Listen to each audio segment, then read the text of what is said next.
Olá, meu povo, sejam todos muito bem-vindos a mais uma edição do Entrevist Live. Lembrando que o Entrevist Live é feito ao vivo pelo Radiocast Futebol Clube. Se você não segue, você corra lá no Instagram e digita Radiocast Futebol Clube tudo junto e você poderá acompanhar as entrevistas de forma ao vivo. Se você não tiver tempo, você poderá acompanhar as edições nas plataformas de áudio e também disponibilizado no canal do YouTube. Só procurar em qualquer espaço, seja na plataforma de áudio ou também no YouTube, Radiocast Futebol Clube. Simbora pro Entrevista Live de hoje. Aí sim, boa noite, André Bida, seja bem-vindo ao Entrevista Live. Boa noite, Jefferson. Boa noite a todo mundo que acompanha aí sempre com você aí as entrevistas. Então hoje eu fui o escolhido da vez. É uma reedição. Quem sabe daqueles bons tempos sabe. Incrível, prazer estar recebendo você aqui. Você que nós já trabalhamos juntos, fizemos muitas loucuras aí nesse meio da comunicação.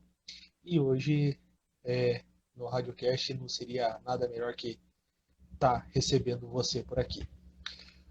Para começo da nossa conversa, quem é André Bida? Olha, é uma pergunta. É difícil, né, de você responder quando é você mesmo, né? Mas André Bida é um jornalista qualquer aí, eu acho que de Ponta Grossa, mais um, mas que tem uma história longa, apesar de ser novo no jornalismo, né? Eu já tenho uma história, uma trajetória aí, acho que muito longa, então acho que isso é bacana. Fiquei bem feliz aí com o seu convite, Jefferson, de estar participando aqui, né? Então, tô com 26 anos, mas a minha Oi? tô com Oi? 20, tô com 26 anos, mas a minha trajetória aí no, no jornalismo aqui já perdura aí quase 10 anos, né? Não oficialmente, mas a comunicação em si, né? Eu acho que aí já dão os seus 10 anos. Então, eu acho que o André Vida é uma pessoa que gosta muito da comunicação, muito apaixonado pela comunicação das suas amplas maneiras. Bacana, bacana ouvir isso. E já puxando para outra pergunta, como despertou esse sentimento para seguir na carreira da comunicação? Olha, Jefferson, faz muito tempo já que eu eu tenho, né, essa vontade aí, mas surgiu em casa mesmo. Eu era, acho que meados ali, quando eu tinha uns 13, 14 anos, ou seja, muito novo, né? Surgiu aí essa vontade porque através do rádio, eu gostava muito de ouvir música em casa mesmo, mas a partir disso, né, de tá ali ouvindo, aquela sensação começou acho que a nascer muito maior, sabe? De ir além, né? Além do somente um ouvinte de rádio. E eu lembro que naquela época ainda eu comecei a ir atrás, mas eu tinha meus 14 anos, né? Era muito novo, mas fui atrás de alguma oportunidade, fui atrás de conhecer um pouco mais como que era feito, né? E eu além, como eu falei, do ser ouvinte. E aí eu acho que a partir disso que eu comecei a ter esse interesse maior pela comunicação, né? Eu comecei a ver todas as ramificações, se é que é assim que a gente pode chamar, né, da comunicação. Então, daquela parte do jornalismo mesmo, o entretenimento, que é uma vertente também, acho que muito bacana da comunicação, que eu já trabalhei por rádio até, já teve essa passagem em rádio de um segmento que era voltado mais ao entretenimento. Então, eu acho que essas questões aí foram me levando a fazer a faculdade de jornalismo. A princípio não era uma das escolhas, mas acabou sendo, em função da, da UEPG, né? Que o curso mais próximo é público, aqui em Ponta Grossa de comunicação é o jornalismo, então acabou que ficou esse interesse em fazer o jornalismo, mas eu gostava um pouco mais do rádio. Mas aí lá dentro eu descobri que comunicação aí tem tantas outras áreas, então foi ali que eu me descobri realmente como um profissional da comunicação. A Madu F. Palma está conosco aqui na live, seja bem-vinda. E aproveitando que a pessoa hidrata a sua garganta com aquela água gelada, não é? Ah, mas nesses períodos Sabe? aí, eu acho que essas tosses aí acontece muito. Tenho esse problema com renite, né? E muitas vezes acaba afetando. Mas então não liga aí Não é o, se tiver umas tosses aí do nada. não é, não é, tá gelado ou tá sem gelo? Não, Só para tá, tá, lembrar um tá bom gelado. Não momento. sei se vai dar pra mostrar aqui, ó. Tá suada, ó. Não é sem gelo? Não, não é sem gelo. Aí a gente deixa pra outra pessoa. É, para chegar ao Portal à Rede, André, você teve passagem por algumas rádios, inclusive a, a Rádio Jovem Pan e também a Rádio CBN, ao qual teve a linha de sucessão até. Você saiu e eu fiquei por um período curto também na Uhum. emissora. Ou seja, fomos globais, né? Diga-se de passagem. Conta um pouco pra gente dessa história que iniciou com o rádio propriamente, se for complementar mais ainda ao que você já colocou pra gente. Bom, então acho que até vira uma linha do tempo aí, né? Já que eu falei sobre essa questão do jornalismo, que eu acabei cursando na UEPG. Eu acho que uma ligação, então, se a gente pode assim ter, né? Minha primeira experiência profissional foi na rádio comunitária aqui em Ponta Grossa, que fica na Nova Rússia, né? Rádio Princesa. Então, acabou sendo ali uma primeira, assim, contato direto mesmo, né? Com a comunicação, além daquela parte, como eu falei, do ser ouvinte. Ali eu fiquei cerca de 7 anos. Então, assim, eu tinha 16. Foi até um período durante a faculdade ainda, né? Até a metade da faculdade, que eu acabei. é, Ainda eu estava junto, né? Fazia a faculdade, estava na rádio. Então lá eu vejo que lá foi o meu aprendizado maior, sabe? Porque lá eu desenvolvi algumas habilidades que eu acho que se eu não tivesse essa bagagem do rádio, antes de entrar na faculdade, seria um pouco mais desanimador, talvez, estar fazendo a faculdade, né? Mas lá eu aprendi muito de edição, muito de produção. Então, a rádio comunitária, o bom da rádio comunitária, acho que até um ponto legal de estar falando aqui, é que o bom da rádio comunitária é que você faz de tudo. Então, você fazer de tudo, você acaba aprendendo de tudo também, né? E lá a gente tinha que tocar programação, fazer programas ao vivo, gravar com algumas outras pessoas, produzir, ir acompanhando a programação quando estava fora de lá para ver se não estava fora do ar, alguma coisa assim. Então foi um aprendizado muito grande, né, ao longo aí desses 7 anos. Aí, quando eu saí de lá, continuei na faculdade, porque daí já era metade do curso. O curso integral fica um pouco mais difícil, né, da gente conseguir fazer e ter um trabalho por função dos horários, a grade curricular é bem mais complicada. Acho que você já entrevistou um pessoal aqui de jornalismo da UEPG, provavelmente o relato é isso, que a jornada é muito puxada, né?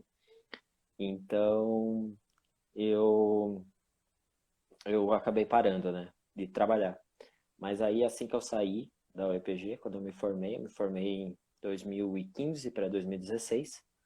2016, eu tive essa passagem na Jovem Pan. Jovem Pan era uma rádio que, desde quando, como eu falei, surgiu esse sentimento para estar trabalhando, né, na comunicação, foi um dos locais que eu queria trabalhar, sabe? Porque teve pessoas que eu conheci lá antes, até mesmo de ter entrado na faculdade, que me incentivaram muito, sabe? Então, eu queria muito ter essa sensação de poder estar trabalhando na Jovem Pan.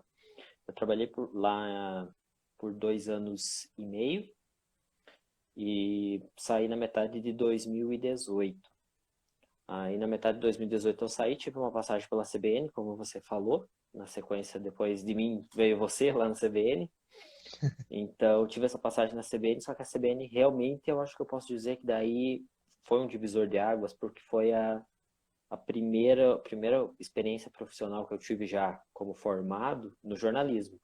Porque na Jovem Pan eu fazia marketing, né? Eu trabalhava muito com marketing, é uma rádio, como eu falei para você, voltada para o entretenimento. Então, é uma rádio diferente, né? E pelo menos do segmento que a gente acaba sendo formado, né? E aí, saindo de lá, CBN, uma rádio totalmente all news, então jornalismo mesmo, sair para a rua, fazer matérias com o que estava acontecendo aqui na cidade, foi um desafio bem grande, mas foi uma experiência muito boa. E saindo de lá, que eu acabei chegando no Portal A Rede. O Portal A Rede eu entrei em 2019, no mês de abril. Por coincidência, comecei a trabalhar no Portal A Rede bem no dia do meu aniversário. Então, não sei se foi Olha, bom, se não foi bom, porque assim, eu não pude comemorar meu aniversário, né? Eu estava trabalhando no dia. Mas eu comecei exatamente no dia do meu aniversário, em 2019, no Portal A Rede, que é onde eu tô até agora. Lá, daí é uma bagagem muito maior, porque no portal mesmo exige muito, né, da gente todos os dias. que é um jornalismo mais geral, que é um jornalismo que é centrado, não é um lado ou outro, é um jornalismo em geral propriamente dito. Volta e meia, sempre leio as informações lá, muitas você coloca, muitas você também está na rua, está passando, está fazendo entrevistas e enfim, a rede que é o ponto info, que é a informação que é repassada em primeira linha. Sim, eu acho que um A Nicole ponto, Rick, por ponto, favor. ponto legal, Jefferson, acho que de falar, é que essa questão, né, do portal, às vezes as pessoas não sabem a dinâmica, como funciona lá dentro. Mas não existe um repórter específico para algum segmento.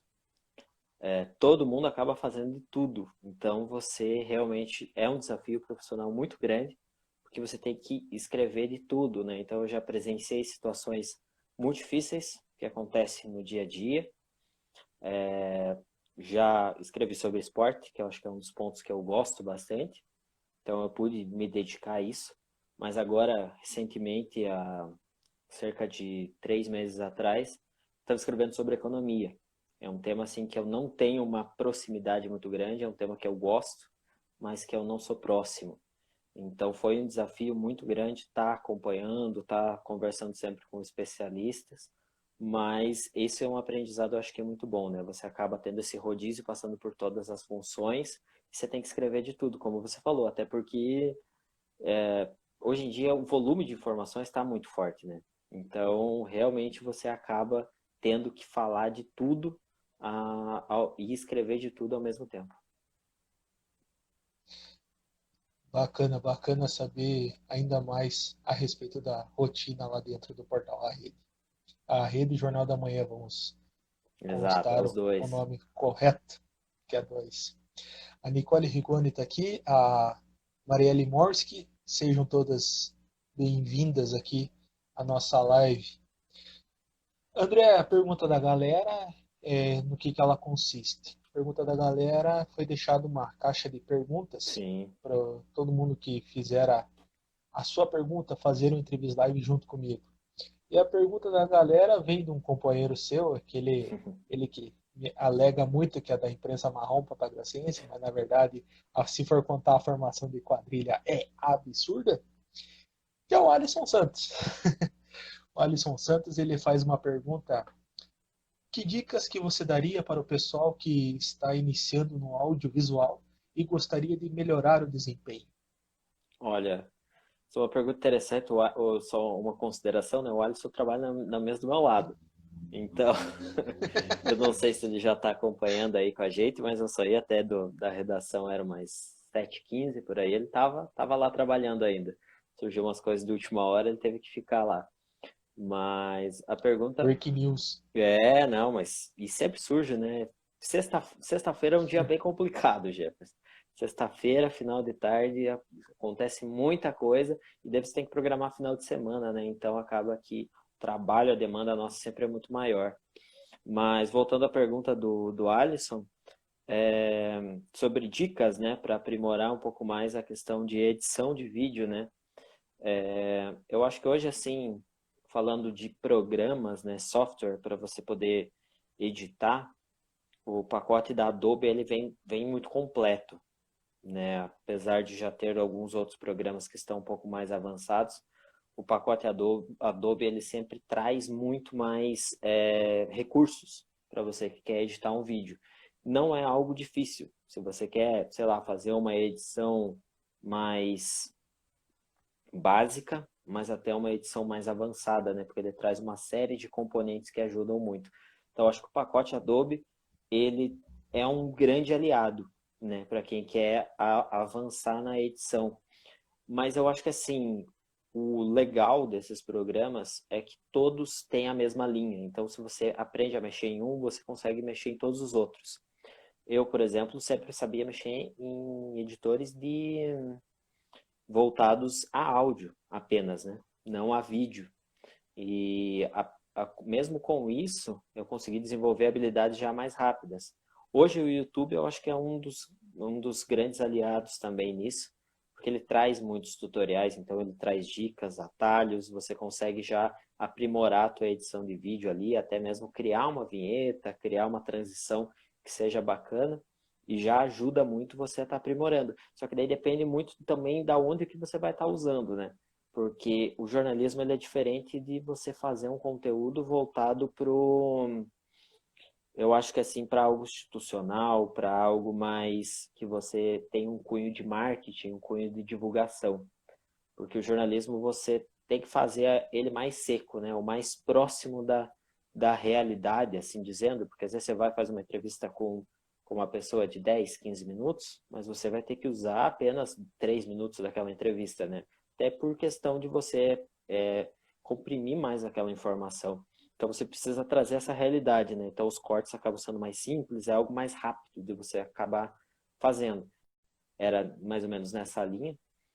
Então, eu vejo que esses softwares, eles ajudam muito, né, nessa questão. Mas eu acho que ainda assim o pacote Adobe, ele é bem completo nesse quesito. Ele ajuda bastante. Ele ajuda bastante para que você consiga desenvolver habilidades e fazer uma edição de vídeo bacana. Além eu acho que dos formatos, né? Porque hoje em dia, se você quer postar um vídeo no YouTube, ele já tem uma renderização ali, um vídeo que já sai no formato para o YouTube, já sai para plataformas, para o celular também, então acho que fica mais fácil.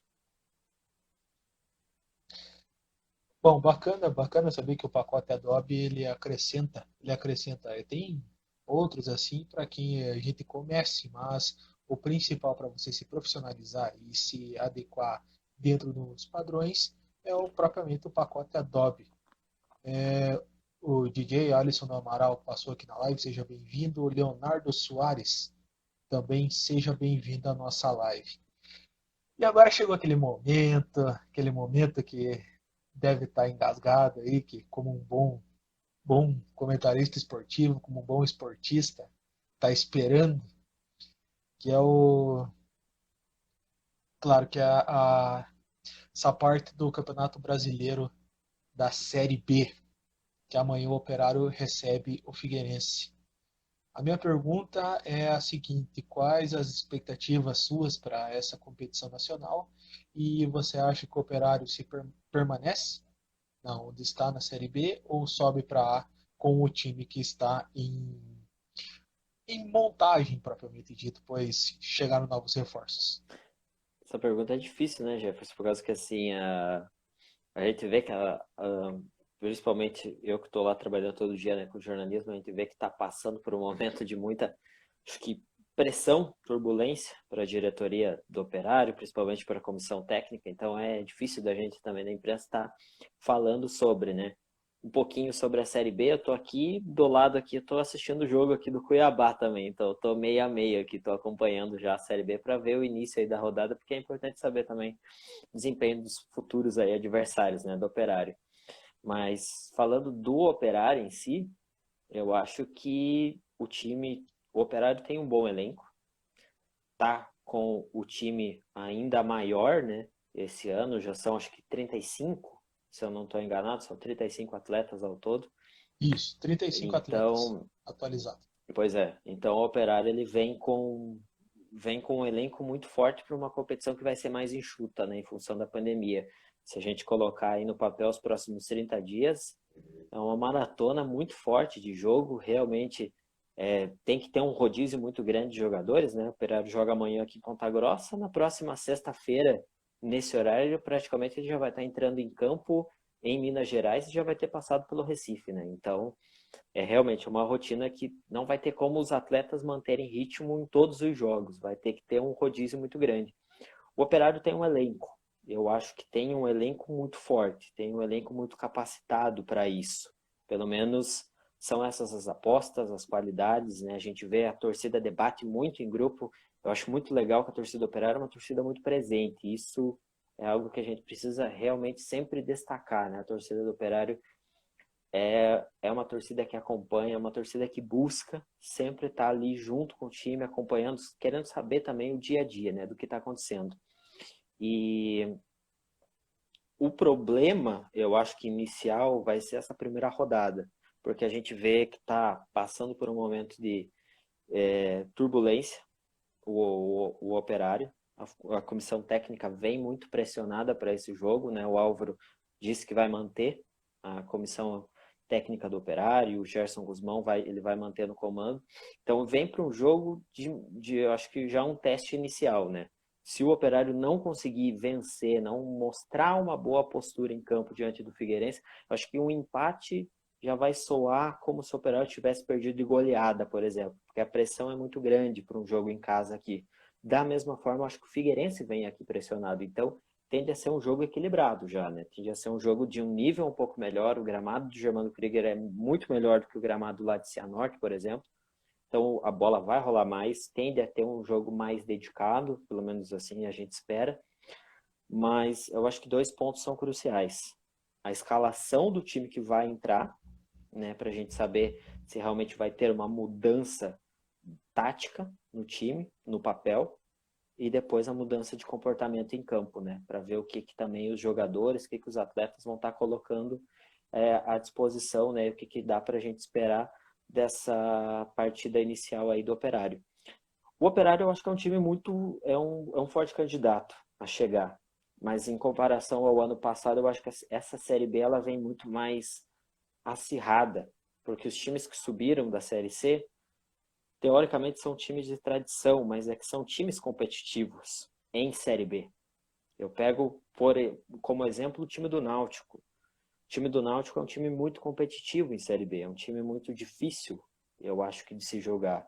Segunda rodada, o Operário pega o Náutico lá, então já vai ser um jogo muito difícil pro Operário, né? Por isso que eu acho que uma boa apresentação em Ponta Grossa e uma vitória para conseguir pelo menos um empate no Recife é um início do campeonato muito bom já pro Operário. Mas os adversários que vêm são difíceis. O Cruzeiro tá desestruturado, assim a gente pode dizer, né? Tá, mas ainda tem um certo peso no campeonato. Então a gente não pode descartar essa possibilidade. Mas eu acho que dá para pelo menos o Operário chegar além do que ele foi ano passado. Só que daí se ele chegar além, a gente já fica naquela esperança, né? Se o time está muito próximo do G4, que se mantenha ali e suba, mas tem que esperar ao longo do campeonato, porque vai ser uma série de fatores que mudou esse campeonato, né? Não tem o fator torcida, então os times realmente vão ter que jogar bola, vão ter que mostrar para que vieram, e isso pode favorecer equipes que talvez no fator torcida iriam cair muito. Eu acho que a gente pode pegar o exemplo, sei lá, do Cuiabá, que está jogando nesse momento, que é um time já habituado a jogar com poucos torcedores, então estádio vazio sempre, o time pode acabar mantendo a mesma sequência, não sentir pressões, que sentiria vindo jogar aqui no Germano Krieger, pegar um Mineirão cheio, pegar o Aflitos lotado, que é um estádio muito difícil. Então, eu acho que isso pode favorecer algumas equipes, mas o Operário também tem todo esse potencial e tem toda essa capacidade de também estar chegando. A gente, como torcedor, quer, né, o Operário entre os quatro, mas acho que essa avaliação a gente vai conseguir realmente fazer no fundo, no final desse primeiro turno, já porque vai ter um gás muito grande, ou quem sabe mês que vem. Mês que vem aí já vai dar o quê? Mais 9 rodadas, mais ou menos, né? Então, em 30 Isso. dias. Então, a gente já vai ter um parâmetro aí, porque um quarto da Série B também já passou em 30 dias, né? A gente já tem um parâmetro inicial, depois os times começam a dar uma relaxada também, um jogo por semana, mas ainda é difícil. É muito difícil de cravar uma Série B no começo, principalmente depois que a gente já jogou uma temporada. Então, a gente sabe o esquema, a gente sabe como é uma Série B, né? Tem seus altos e baixos do dia para noite. O DJ aqui está recordando que você trabalha com o Afonso Werner, principalmente do Portal Rede. O Afonso Werner está fotografando ainda? Não, o Afonso Werner ele trabalha na reportagem. O Afonso Werner ele responde por política no Jornal da Manhã e no Portal A Rede ele é igual todo mundo, acaba escrevendo sobre tudo um pouco ao mesmo tempo. Então, trabalhamos lá junto com o Afonso. O Afonso fica na mesa na minha frente. Ele deixa mais um comentário aqui, deixando o fator torcedor de lado e analisando mais friamente.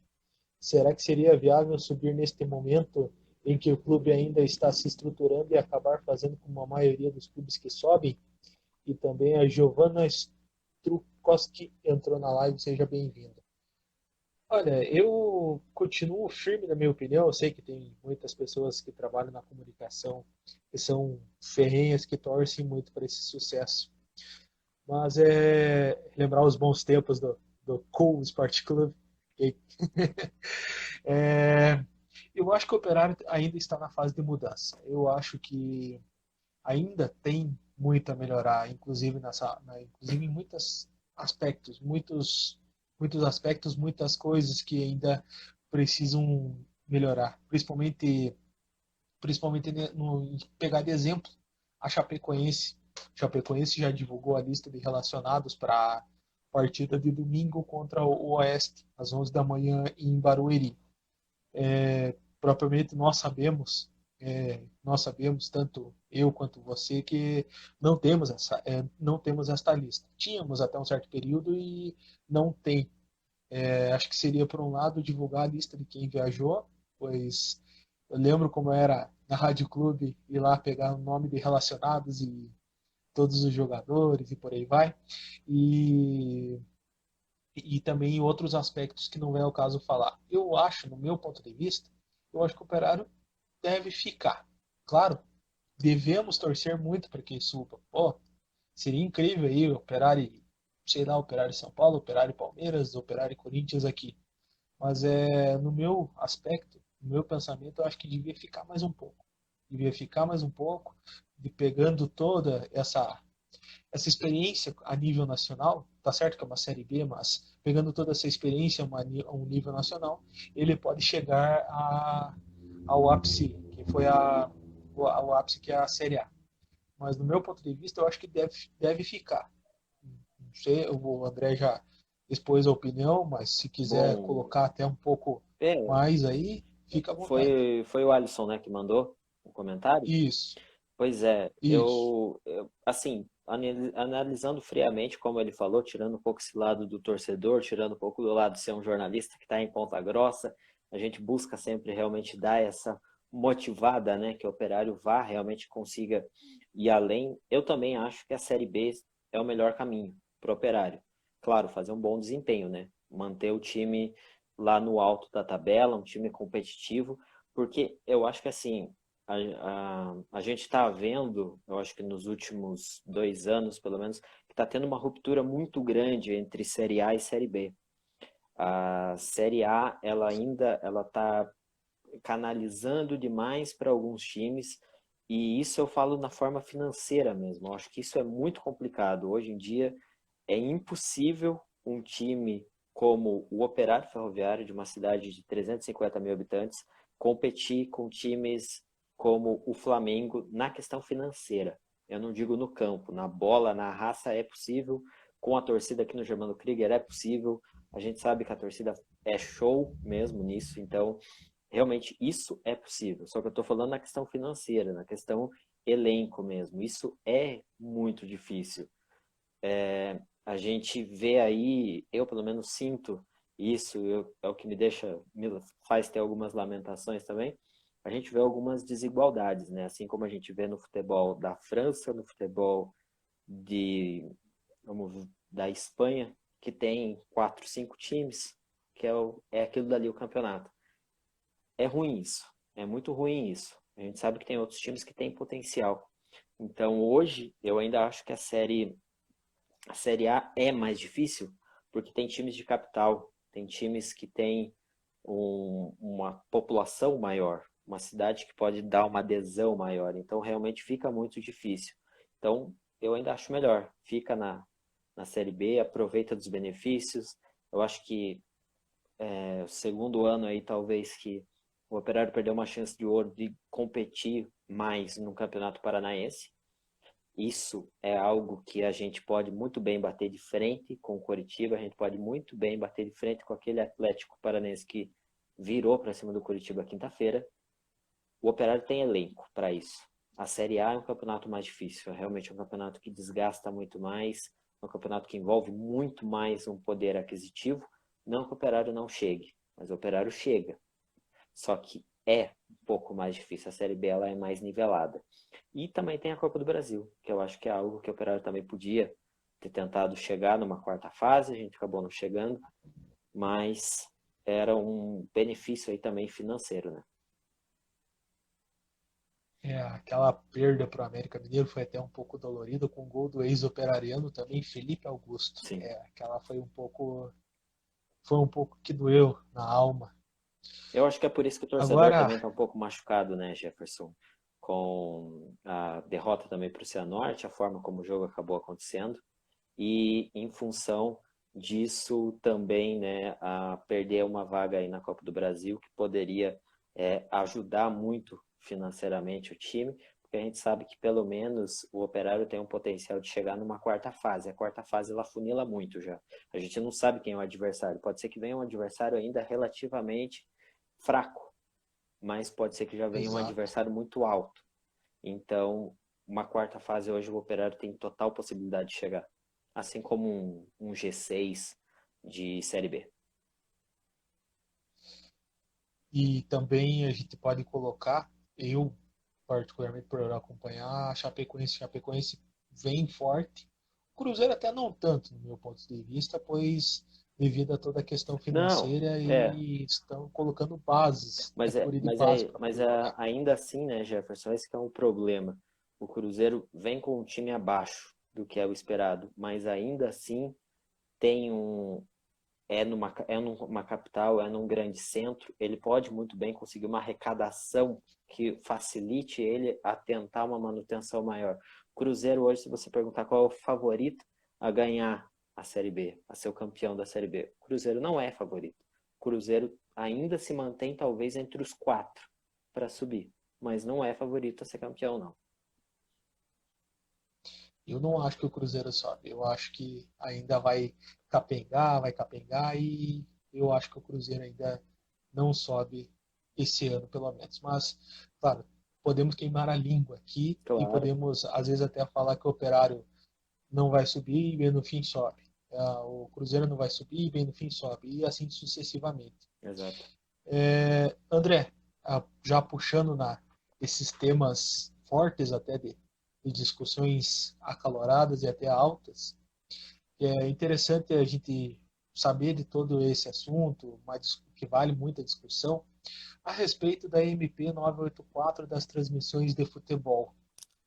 Qual a sua opinião a respeito dessa medida provisória Bom, Jefferson, para tratar nesse momento? acho que é legal ali o Alisson até participou aqui. Acho que dá até para emendar um dos comentários dele aqui. Só vou puxar aqui que ele falou, que eu achei muito interessante, que emenda, eu acho que muito com isso da MP. Ele falou que a disparidade é muito grande, né? E existe uma tendência até de polarização entre 2 e 3 clubes. eu acho que essa MP ela traz muito claramente isso.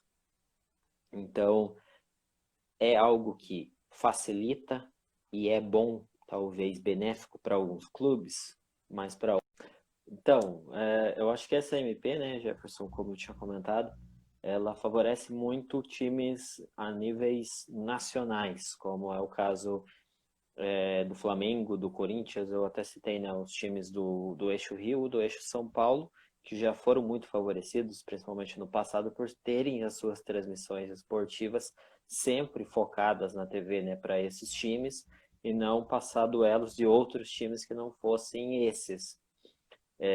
Então eu acho que favorece muito a esses times. O Flamengo no Campeonato Carioca conseguiu fechar uma parceria com o SBT, foi muito favorável, né, para o Flamengo, toda a arrecadação que ele conseguiu. Mas eu acho que isso para outros times fica um pouco mais difícil. Eu acho que ao invés de fazer essa renegociação, né, como foi citada de clubes, o clube mandante decidir, né, eu acho que seria mais legal se fosse feito a CBF tomasse conta, tomasse a frente, talvez, da Série A, das 4 divisões, mas principalmente da Série A, da B e a C, que eu acho que hoje é um campeonato que já está no alto nível, tomasse conta dessas competições e nelas fizesse todas as suas transmissões padronizadas, assim como a gente tem a Bundesliga e a Premier League, por exemplo. E aí, a partir disso, vendesse os direitos dessas transmissões para outros canais.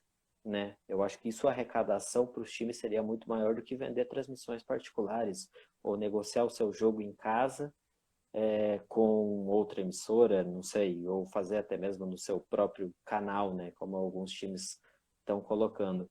Hoje em dia ainda a gente não tem muitas pessoas que têm acesso à internet, então eu acho que também não é algo que facilita. O que facilitaria mais talvez era expandir. Então, vender para uma plataforma, para plataformas de streaming, vender para mais canais na TV a cabo, vender para TV aberta, fazer que são ao todo 40, 20 jogos, né? 40 times, Série A, Série B, passassem a maioria dos canais. Mas hoje a gente não vê isso. Então, eu acho que essa MP ela acaba facilitando times grandes, cada vez mais, eu acho que fechando, como a gente tinha comentado um pouco antes, essa questão financeira para alguns times, a gente poder ter daqui, sei lá, 5 anos apenas Flamengo, Corinthians e mais um ou dois disputando títulos todos no Brasil e o resto correndo atrás do jeito que dá. Então eu acho que é uma MP que não favorece os demais times que não sejam times a níveis nacionais ou até mesmo continentais. Bom, é até um tema bastante, como eu disse, é polêmico. O tema é um pouco discutivo, pois leva um bom tempo para analisar, entender como funciona toda essa situação. Tem como eu sempre, como eu já falei em lives anteriores, tem o ônus e tem o bônus. Vai em busca do bônus, mas e o ônus, como é que fica? Sim. É muita coisa muito complexa, propriamente dita, esta medida provisória que um certo presidente aí colocou em pauta. A Ana Cláudia Nunes está aqui e a Letícia Dove. A Letícia Dove, seja bem-vindas aqui à nossa live. Indo de um tema polêmico para outro tema polêmico, como deve-se ao conhecimento, o Campeonato Brasileiro vai até fevereiro e final de janeiro, começo de fevereiro de 2021. E com isso entra toda aquela situação, todo aquele tema a respeito de europeização do calendário do futebol brasileiro. Na Argentina é o Apertura, que é até dezembro, e o Clausura, que daí inicia em janeiro e vai até maio. Você acha que o calendário europeu colaria aqui no Brasil ou você é totalmente contra? Olha, eu acho que esse é um tema complicado de se falar porque a gente é acostumado com um modelo já, né, tradicional, que é o campeonato de competições de fevereiro, março até dezembro. Então é difícil de falar. Mas eu não vejo um problema muito grande nisso, não. Eu acho que seria talvez uma questão de adaptação uma questão inicial para se pensar como que daria para fazer esse campeonato e testar. Eu acho que seria muito de testar, né? Ver o que facilitaria, o que não facilitaria. Eu acho que em meses, em anos de eliminatórias, em anos de Copa do Mundo, em anos de competições que envolvem países, isso facilitaria o Brasil, né? Porque a gente tem sempre esse problema. Então, jogadores fora de ritmo indo para a seleção, não consegue ir, não consegue liberação, fica todo esse impasse porque na Europa não está tendo calendário e no Brasil está começando a engrenar um calendário. Então, eu acho que seria uma adaptação, talvez fazer uma formalização para todo mundo. Eu acho que não vejo problema nenhum nisso. Acho que daria muito bem para se fazer e pensar no campeonato, talvez, e pegaria períodos que hoje a gente não tem futebol e talvez tenha uma escassez maior porque as pessoas acabam tendo um tempo livre maior, que é dezembro e janeiro, né? Eu acho que são meses mais parados, o pessoal fica com uma ânsia ali de ter futebol e acaba não tendo futebol. Bacana. A Elaine Spaziuk está aqui, seja bem-vinda à nossa live. Sobre, sobre tudo isso, essa parte do calendário europeu, pode-se colocar um baita de um exemplo, o Flamengo. O Flamengo, ano passado, para conquistar o Campeonato Brasileiro e a Libertadores, foi devido à chegada do Jorge Jesus, que hoje está no Benfica. Hoje é o Domenech Torrent, ou dá para falar até no biquinho, né? Domenech Torrent. Mas, enfim, ah, ano passado o Jorge Jesus chegou no meio da temporada e assim acarretou a arrancada do Flamengo para conquistar esses dois títulos de renome. Hoje, eu penso que um calendário europeu aqui no Brasil é muito complicado, por dois motivos. A detentora dos direitos vai fazer como que vai organizar tudo isso. E ainda mais se colocar a MP como a gente já discutiu na parte passada. Também, se o torcedor quer realmente tudo isso. Mas eu acho que realmente eu, no meu pensamento, não colaria aqui o calendário de jeito nenhum.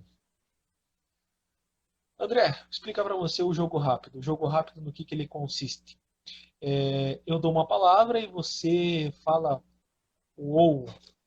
ou uma palavra ou mais e você coloca o porquê de tudo isso. A gente começa com jornalismo. Jornalismo, essencial. Se for para definir numa palavra, é essencial. E desvalorizado hoje em dia ao mesmo tempo. O jornalismo cotidiano, para mim, é Olha, loucura. Porque é louco. É, é, rapaz, é só quem tá numa redação mesmo para saber o que é todos os dias. Mas é bom, é bom. mesa de transmissão de rádio. Essa eu fui na alma mesmo. Essa é essencial, né? Fundamental, sem ela não tem.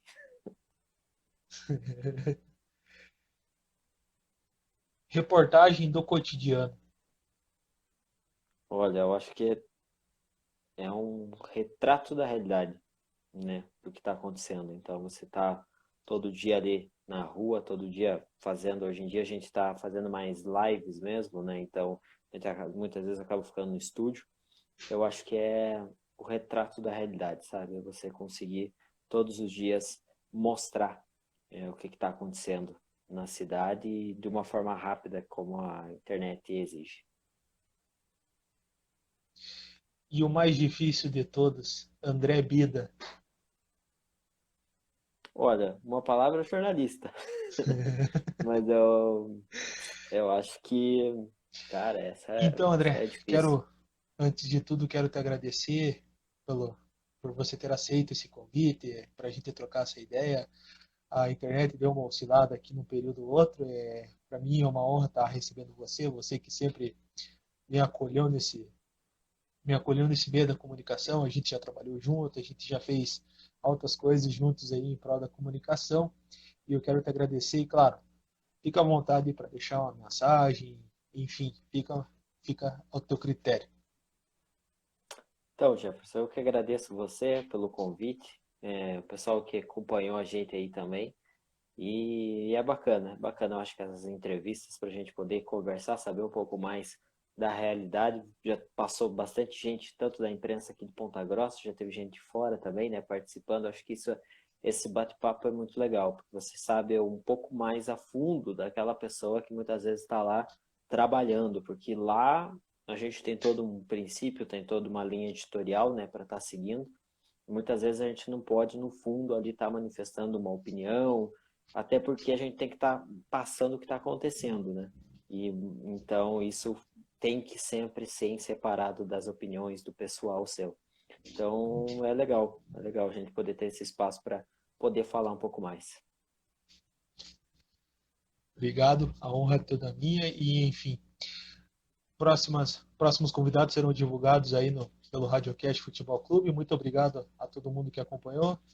Dá um abraço aí no seu Antônio, da dona Ana, em todo mundo aí da família. E, enfim, grande abraço a todo mundo. Até a próxima. Tchau, tchau. Boa noite.